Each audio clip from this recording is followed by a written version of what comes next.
A jornada de dois homens foi interrompida por um avistamento extraordinário, dando início à saga conhecida como o Caso Los Morros, na fascinante cidade de La Serena, Chile. Antes de nos aprofundarmos neste relato intrigante, convido você a interagir com o nosso conteúdo. Deixe um gostei para nos apoiar e, se puder, um comentário para impulsionar ainda mais o nosso trabalho. Compartilhe se já conhecia essa história, se tem algum detalhe adicional ou se gostaria de sugerir novos temas similares para explorarmos. Assim, o YouTube continuará recomendando nossos próximos vídeos. Nosso cenário é La Serena, uma comuna na região de Coquimbo, Chile. Esta é a segunda localidade mais antiga do país e um popular destino de veraneio para chilenos e argentinos. Contudo, La Serena atrai um tipo de atenção peculiar. Ela se consolidou como um dos principais centros de estudos ufológicos da América Latina. Sua relevância na investigação e disseminação de fenômenos aéreos não identificados é reconhecida tanto por entusiastas quanto por pesquisadores. Em 24 de junho de 2002, a cidade foi oficialmente proclamada a capital da ufologia chilena.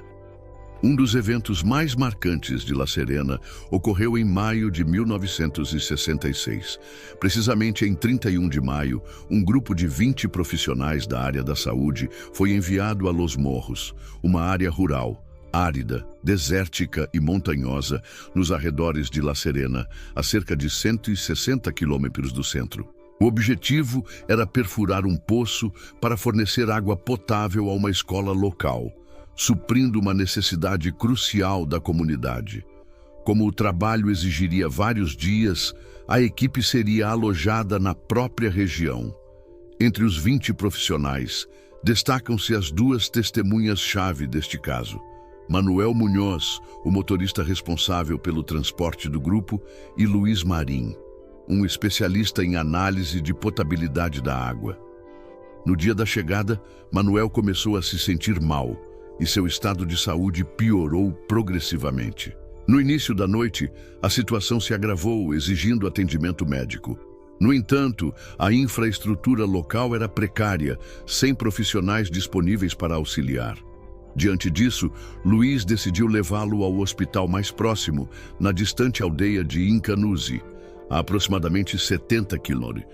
Eles chegaram ao pronto-socorro na madrugada de 1º de junho, aguardando por horas até serem atendidos. Manuel recebeu o tratamento necessário e nas primeiras horas da manhã, antes mesmo do nascer do sol, ambos foram liberados para retornar ao local de trabalho. A noite era de céu límpido, com lua cheia, sem nuvens, agradavelmente quente e com pouca brisa. A estrada era sinuosa, com curvas acentuadas e subidas e descidas íngremes. Apesar do baixo movimento, a cautela era essencial e a velocidade moderada para evitar acidentes. Ao atravessarem uma elevação em uma área de curvas, num trecho conhecido como Três Cruzes, eles avistaram uma esfera de fogo alongada que cruzou o caminho à sua frente, dispersando-se e desaparecendo logo em seguida. Ambos consideraram que era um meteoro ou uma estrela cadente e seguiram viagem sem dar mais importância. Cerca de 1 quilômetro adiante, uma luz arroxeada, que ocasionalmente mudava para laranja, surgiu, pairando à frente deles. Inicialmente, pensaram se tratar de um caminhão, mas o som que emitia era diferente de qualquer coisa que já tivessem ouvido. À medida que se aproximavam, Manuel e Luiz perceberam que se tratava de um objeto voador de proporções gigantescas. Detalhes eram escassos na escuridão da noite. Durante o restante do percurso, o objeto permaneceu à frente deles.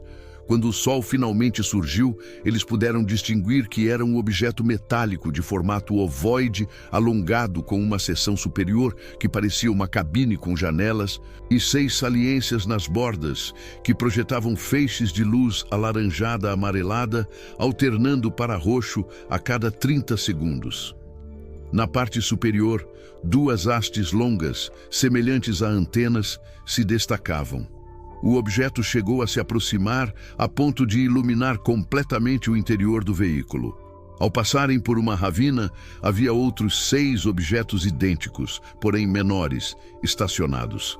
O objeto principal que seguia à frente disparou um feixe de luz em direção aos menores e, imediatamente, 2 voaram para o norte, 2 para o sul e 2 para o leste, como se o feixe fosse uma comunicação ou um comando para que se afastassem imediatamente. Manuel e Luiz chegaram ao alojamento do grupo às 7h30 da manhã, chamando os colegas para que vissem o objeto que ainda estava visível no céu. Dos 20 funcionários, 5 despertaram e saíram, entre eles Marino Mondaca e Ricardo Leiva, que testemunharam o objeto pairando nas proximidades, subindo até desaparecer no sol como um ponto de luz roxa. A notícia do incidente rapidamente se espalhou na comunidade, especialmente porque outros funcionários, além de Manuel e Luiz, também haviam presenciado o fenômeno. A história ganhou destaque na mídia local e atraiu a atenção de investigadores. Aproximadamente 7 meses depois, o Dr. Darwin Arraigada, diretor do Serviço Nacional de Saúde, sugeriu a realização de sessões de hipnose regressiva com as 2 principais testemunhas, buscando confirmar a veracidade do relato e descobrir detalhes esquecidos. Manuel foi o primeiro a se submeter à regressão. Durante a sessão, ele relembrou que, quando o objeto se aproximou, Luiz parou o carro e o objeto desceu a ponto de quase tocar o solo. Nesse instante, 3 seres de aparência humanoide emergiram do objeto e começaram a circular o veículo. Os seres eram extremamente esguios, com cabeças e olhos grandes, sem pelos ou cabelos e uma pele com um leve tom esverdeado. Usavam vestimentas que cobriam todo o corpo, exceto a cabeça, as mãos e os pés, que eram magros e com dedos longos. O peito era proeminente e os humanoides mediam cerca de 1,20 metro. Manuel também afirmou que teve dificuldades para dormir por um tempo após o evento, sentindo um medo intenso e que, embora não soubesse o motivo na época, a regressão lhe trouxe clareza.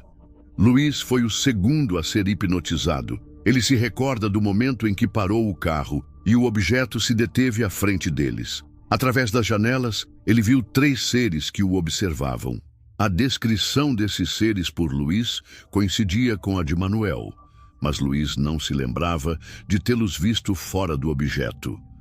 Este episódio marcou o primeiro uso de regressão hipnótica em um caso ufológico no Chile e foi significativo para o Dr. Darwin, que viria a ser um dos fundadores dos primeiros grupos de pesquisa ufológica no país. La Serena, como mencionado, é um verdadeiro imã para avistamentos de OVNIs, sendo reconhecida como um dos maiores hotspots da América Latina. A maioria desses relatos, no entanto, permanece no boca a boca da população local ou é investigada por ufólogos dedicados. Um livro, Abdução em La Serena, Mistério em Cerro Grande, narra uma história distinta de fenômenos inexplicáveis na área, focando em alegadas abduções ocorridas no verão de 1987. Por volta das 23 horas, Carlos Manuel Arancibia dirigia para buscar sua mãe. Ao passar pela Plaza Buenos Aires, ele notou um grupo de motoristas e passageiros de ônibus olhando fixamente para um poste de iluminação. No topo, uma criatura de grande porte, com asas imensas e traços humanoides, emitia um grito agudo, provocando pânico e a debandada dos moradores. Carlos Miguel compartilhou a experiência com amigos e familiares, mas evitou a publicidade. Investigações posteriores tentaram localizar outras testemunhas, como o motorista de ônibus, que confirmou o ocorrido, mas recusou-se a fornecer detalhes, temendo ser ridicularizado. Outro incidente foi corroborado por uma família que, ao voltar para casa naquela mesma noite, numa estrada de terra vicinal, avistou uma sombra escura descendo do céu e pousando suavemente na via.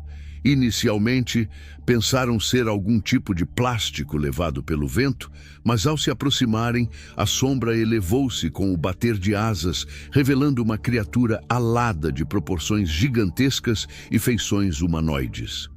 Em 31 de dezembro de 2014, por volta das 23h50, 10 pilotos experientes de 5 aeronaves civis reportaram a observação de um objeto voador não identificado em La Serena. O objeto foi descrito como uma luz branca intensa, aparentemente com 2 caudas, movendo-se em ascensão. Este fenômeno não foi detectado pelos radares da Torre de Controle de Santiago e não havia registro de tráfego aéreo na área. Posteriormente, o Comitê de Estudos de Fenômenos Aéreos Anômalos, CFAA, sugeriu que o avistamento poderia estar ligado ao lançamento de um satélite chinês, o FAIG-2G, embora essa explicação não tenha sido conclusiva. Além dos eventos diretos de La Serena, ufólogos traçam paralelos entre o caso Los Morros e outros relatos com características semelhantes. Numa noite de 1981, um grupo de campistas em Laguna Sofia, perto de Puerto Natales, Chile, testemunhou o pouso de um objeto luminoso de formato oval e discoide. Curioso, um dos campistas aproximou-se e relatou ter visto 3 criaturas humanoides, seres com cabeças grandes, olhos negros, corpos esguios e mais de 2 metros de altura. O campista observou os seres caminhando pela área como se procurassem algo e chegou tão perto que pôde ver o interior do objeto. Assustado, ele correu de volta ao acampamento e todos os demais campistas o seguiram. Ao olharem para trás, viram o objeto subindo e desaparecendo. Este caso é notavelmente similar a Los Morros, devido à descrição comparável do objeto voador e das criaturas, apesar da diferença de altura. Outro relato intrigante ocorreu antes, em abril de 1977, na remota região de Pampa Luscuma. Em 24 de abril daquele ano, em meio a essa área desértica no norte chileno, próxima à fronteira com a Bolívia, um evento inexplicável tomou lugar. Pampa Luscuma se tornou palco de um dos casos mais emblemáticos envolvendo avistamentos ufológicos e militares, em particular um cabo do Exército, Armando Valdez Garrido. A localidade, situada aos pés das Montanhas Nevadas na província de Arica, era considerada de importância estratégica para o exército chileno, que enfrentava uma fase de instabilidade política. O Regimento de Infantaria número 24, Huamachuco, sediado em Putre, era responsável pela vigilância da área. Foi esse regimento que designou uma patrulha para investigar relatos de um suposto incêndio na zona rural da Pampa. O líder da patrulha era Armando Valdez, um cabo de 23 anos. Ele era um militar exemplar, dedicado à sua carreira e considerado um líder respeitado entre os recrutas, zelando pela ordem e segurança do seu grupo. Pouco se sabe sobre sua vida pessoal, já que o foco da mídia e dos relatos sempre esteve no que ele viveu naqueles dias. Sabe-se que ele vinha de uma família comum, sem histórico de envolvimento com temas ufológicos ou místicos. Sua vida até então seguia uma rotina militar rígida e previsível em uma das regiões mais inóspitas do país. Em 24 de abril de 1977, o dia começou normalmente para o grupo liderado por Valdez. Por volta das 5h da manhã, os soldados preparavam-se para uma patrulha de 24 horas. Às 8 horas, deixaram a base em Putre e partiram a pé em direção a Pampa Luscuma, uma viagem que geralmente era feita a pé. O grupo era composto por Valdez e 7 soldados. A missão oficial era verificar o incêndio, mas informações extraoficiais indicam que o exército mantinha presença constante ali por se tratar de uma área estratégica próxima à fronteira. O público só soube depois que este grupo não estava apenas de passagem. Eles montaram um acampamento fixo e permaneceram na área com equipamentos e cavalos, o que contradizia os documentos oficiais da época. O exército, aparentemente, evitava tornar pública a presença de soldados fixos na região, principalmente devido a delicadas questões políticas, e algumas fontes sugerem que até um bunker estava sendo construído secretamente no local. Com o acampamento estabelecido, o grupo se dividiu para cobrir a área. A patrulha prosseguiu em silêncio durante o dia e a noite.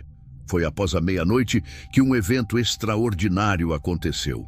Um dos soldados, em um dos pontos de vigia, correu de volta ao acampamento, visivelmente nervoso e assustado, alertando sobre algo estranho nas redondezas.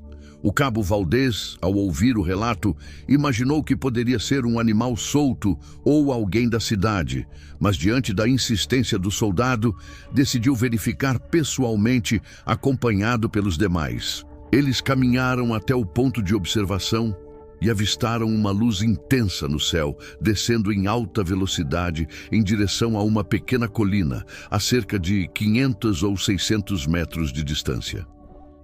A princípio, pensaram em um cometa ou fogos de artifício, mas a luz permaneceu estacionada por alguns instantes e depois desapareceu atrás do morro. Em seguida, surgiu um clarão que iluminou o topo da colina, como se a fonte de luz estivesse logo atrás dela. Enquanto se preparavam para ir até o local da luz, outro soldado alertou sobre o surgimento de uma nova luz em direção oposta. O que viram deixou todos sem palavras. Era algo oval, com aproximadamente 20 metros de diâmetro, emitindo um brilho intenso no centro. Valdez afirmaria mais tarde que era impossível ser algo natural. Possuía todas as características de algo artificial. Nesse momento, todos começaram a sentir uma estranha sensação interna que não conseguiam descrever. Ficaram paralisados, aterrorizados, agarrando-se uns aos outros. Alguns rezavam, outros choravam, e até os cavalos e o gado da região estavam agitados, olhando para aquela luz. A percepção era de que algo de grande magnitude estava prestes a acontecer e estava ali presente. Após tudo o que presenciaram e sentiram naquela madrugada, o grupo testemunhou algo ainda mais inacreditável. Segundo os relatos dos soldados, em determinado momento, o cabo Valdez simplesmente caminhou sozinho em direção àquela estranha luz. Ele parecia estar em um estado de transe, como se fosse atraído por uma força invisível.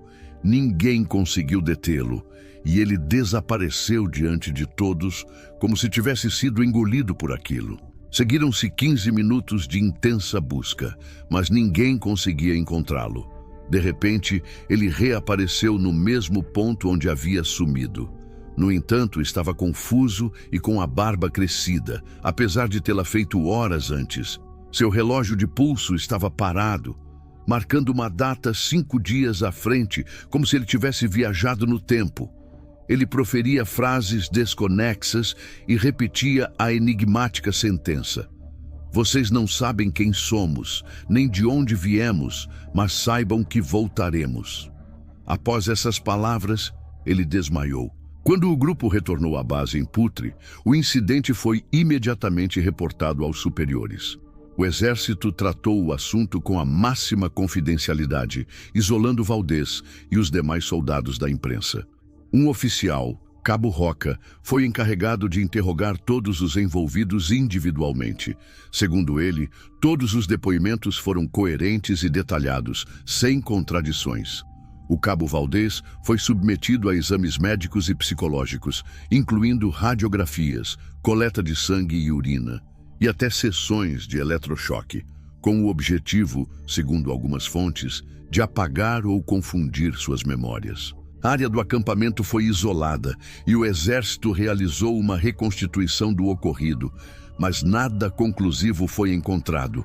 Enquanto isso, a imprensa, como a France Press, já começava a divulgar a história, pressionando o exército chileno, que tentava a todo custo manter o caso sob sigilo. Entre os elementos que mais chamaram a atenção nos dias seguintes estavam os detalhes físicos e os indícios deixados após o desaparecimento temporário de Armando Valdez. A barba que cresceu. Ele retornou com a barba visivelmente crescida, apesar de ter se barbeado poucas horas antes. O tempo alterado no relógio. Seu relógio de pulso parou de funcionar no exato momento do desaparecimento e mostrava uma data 5 dias à frente, sugerindo uma distorção temporal. Fadiga e dores. Valdez relatou, após recobrar a consciência, uma fadiga extrema e fortes dores nos rins, como se tivesse realizado um esforço físico imenso. Comportamento perturbado. Ele estava nervoso, inquieto, fumou quase um maço de cigarros em poucas horas e afirmava não se lembrar de nada do que aconteceu durante os 15 minutos de sua ausência. Essa amnésia total intensificava o mistério. Reação animal. Cavalos e gado da região ficaram extremamente agitados no momento em que as luzes apareceram, testemunhado por todos os soldados. Esses detalhes, somados à reação emocional dos militares, que rezavam e choravam de medo, indicavam que algo verdadeiramente extraordinário havia ocorrido ali. Testemunhos locais. Moradores da região também avistaram luzes na mesma noite, corroborando a versão contada pelo grupo. Consistência dos relatos. Os 7 soldados mantiveram seus depoimentos inalterados, mesmo sob interrogatório individual, reforçando a autenticidade da experiência.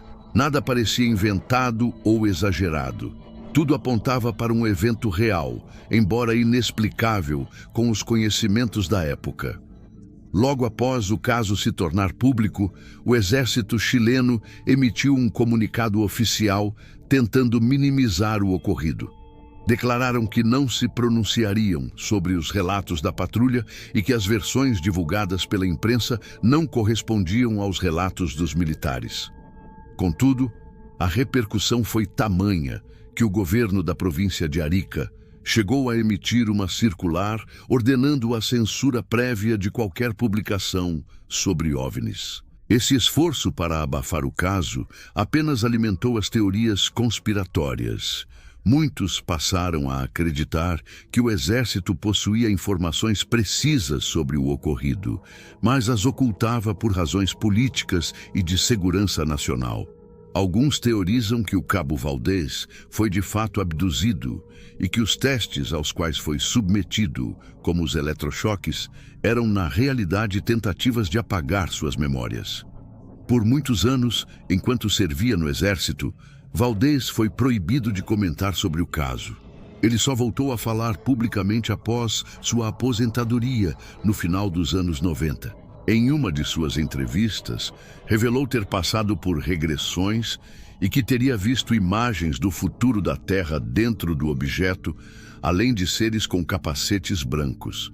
Segundo ele, sua ausência real foi de 5 dias, embora para os que o procuravam tivessem sido 15 minutos. No entanto, em 2013, ele alterou sua versão, afirmando que nada daquilo havia acontecido, que foi fruto de confusão, e se tornou pastor evangélico, buscando deixar o passado para trás.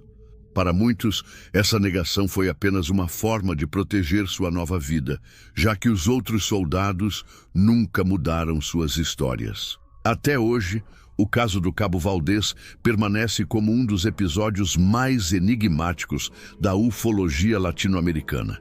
Diante da abundância desses e de outros casos, o Chile decidiu estabelecer um comitê para investigar esses relatos, distinguindo o que é verdadeiramente inexplicável do que pode ser atribuído a fenômenos conhecidos. Para isso, foi criado o Comitê de Estudos de Fenômenos Aéreos Anômalos, CFAA, uma organização oficial vinculada à Direção-Geral da Aeronáutica Civil, responsável por investigar e analisar relatos no espaço aéreo chileno. A existência de uma entidade governamental dedicada ao estudo desses fenômenos demonstra o compromisso do país e de La Serena em particular, com uma abordagem científica e séria sobre o tema. Um dos marcos atuais da cidade é o Museu OVNI de La Serena, o primeiro do gênero no Chile, situado no Big Bang Park. O museu exibe uma vasta coleção de documentos desclassificados, fotografias e relatos de avistamentos, tanto locais quanto internacionais. Além disso, em 2008, o governo chileno estabeleceu a Trilha dos OVNIs em San Clemente, um percurso de 31 quilômetros que atravessa locais com frequentes relatos de encontros com objetos não identificados. Este trajeto oferece uma visibilidade mais ampla e desobstruída do céu, aumentando as chances de avistamentos. La Serena também é palco regular de eventos de grande relevância no campo da ufologia. Em junho de 2024, por exemplo, a cidade sediou conferências com a participação de pesquisadores do Chile, Argentina e Brasil, que debateram os desenvolvimentos mais recentes relacionados a OVNIs. Esses eventos reforçam o papel de La Serena como um centro vital para o estudo e o diálogo sobre o fenômeno. Gostou dessa viagem pelo inexplicável? Então não fique de fora. Inscreva-se no canal agora mesmo para não perder os próximos mergulhos no desconhecido. Deixe seu comentário abaixo e nos diga, você acredita nessas histórias? Já teve alguma experiência parecida? E tem mais. Use os comentários para fazer suas sugestões de temas ou para conversar sobre o que você achou. Compartilhe este vídeo com amigos e familiares para que mais pessoas conheçam esses relatos fascinantes. Seu apoio faz toda a diferença para continuarmos desvendando os segredos do universo.